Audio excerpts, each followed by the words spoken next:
అందరేళ్లలో పెరుగును మజ్జిగగా చేసేసి ఆ మజ్జిగను ఫ్రిడ్జ్లో ఉంచుకొని కాస్త అప్పుడప్పుడు గ్లాసు 2 గ్లాసులు ఎక్కువగా ఆ తాపాన్ని తగ్గించుకోవటానికి, వడగాలుపు నుంచి కాస్త బాడీని రక్షించుకోవడానికి ఉపయోగిస్తూ ఉంటారు. ఈ మజ్జిగ మీరు ఫ్రిడ్జ్లో పెట్టకుండా చిన్న కొండ తీసుకోండి. ఆ కొండలో మజ్జిగ పోసేసేయండి.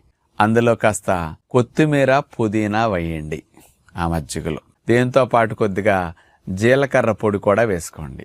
అందులో ఇంత సొంటి పొడి వేయండి. ఆ కొండని మనకి కన్స్ట్రక్షన్కి వాడే శాండ్ ఉంటుంది కదా, ఆ శాండ్ని ఒక పెద్ద ప్లాస్టిక్ బౌల్లో పోసేసి ఈ కొండని ఆ శాండ్లో ముంచేసేయండి. అట్లా పెట్టేసి ఆ కొండలో ఆ ఇసుకలో నీళ్లు పోసేసారంటే చల్లగా అయిపోయి ఉంటాయి అన్నమాట మజ్జిగ. Natural cooling. ఫ్రిడ్జ్లో కాస్త ఎక్కువ కూలింగ్ అవుతుంది. అంత ఎక్కువ కూలింగ్ వల్ల మనకి సమ్మర్లో